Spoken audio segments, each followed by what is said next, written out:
Welcome to week 5 of the Power of Markets course. Hello here from the Simon School at the University of Rochester.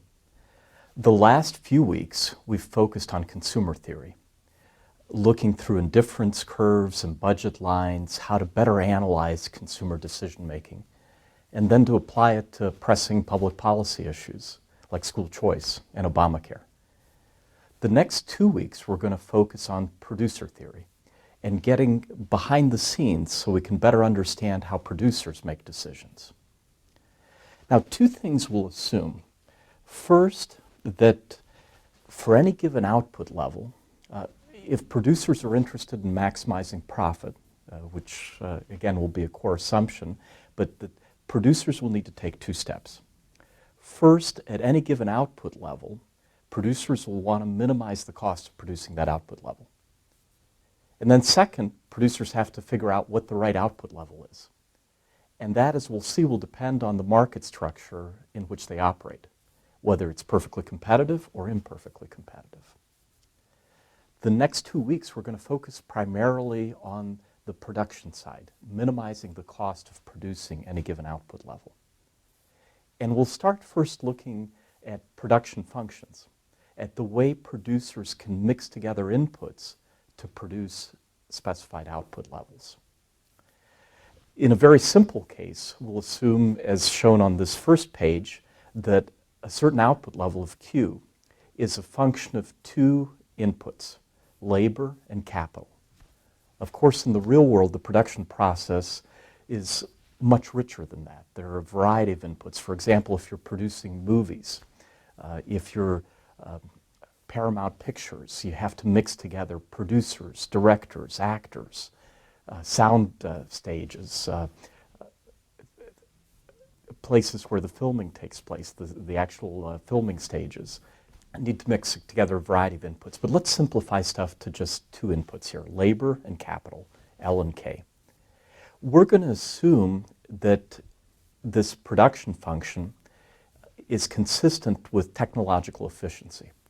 And what economists mean by that is for any combination of inputs, any L and K in the simplified case, labor and capital combination, the producer will seek to maximize the amount of output that can be achieved from that mix of inputs, the amount of Q that can be achieved from a given level of L and K.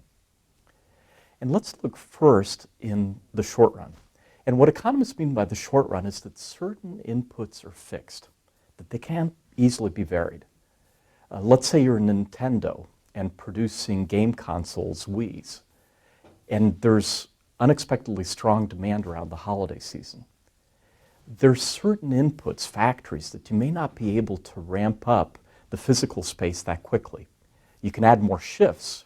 Instead of 1 shift, there can be 2 or 3 shifts by adding labor to the mix. But then other inputs, the capital involved, you may have a harder time varying in the short run. We'll focus first on the short run situation, then on the long run situation where you can vary all inputs. And there'll be some important results that come out of those analyses. First, let's focus on table 7.1 and 3 specific concepts.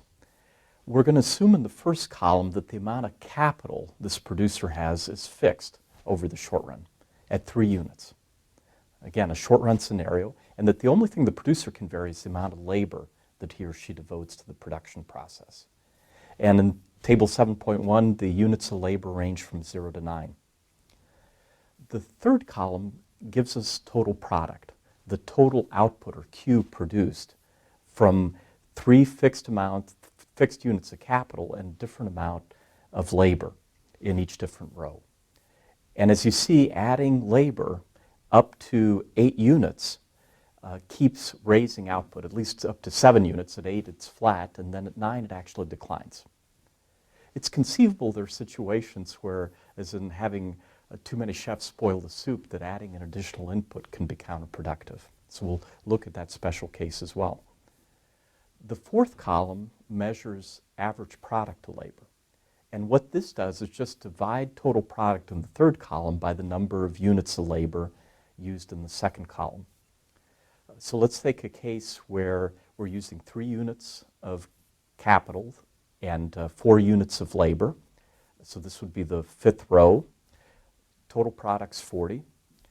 Average product to labor is 40 units of total output divided by 4 units of labor, or 10. Similar results are derived in each of the rows of the average product column.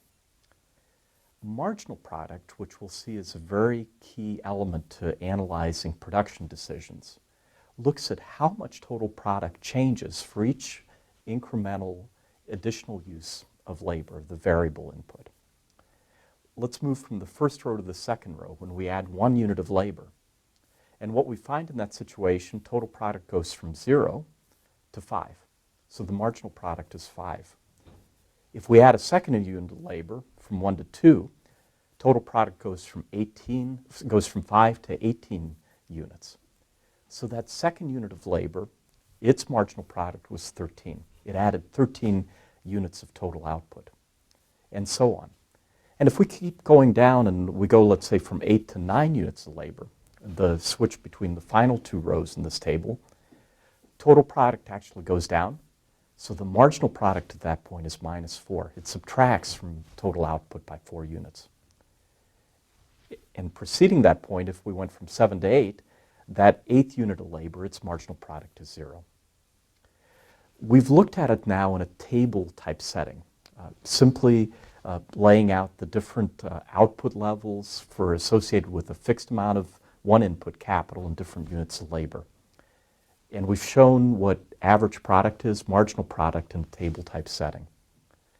In the next session, we'll look at total product, average product, and marginal product from a geometrical perspective. We'll look at it using a figure, and we'll be able to tease out some important relationships between these 3 different product curves.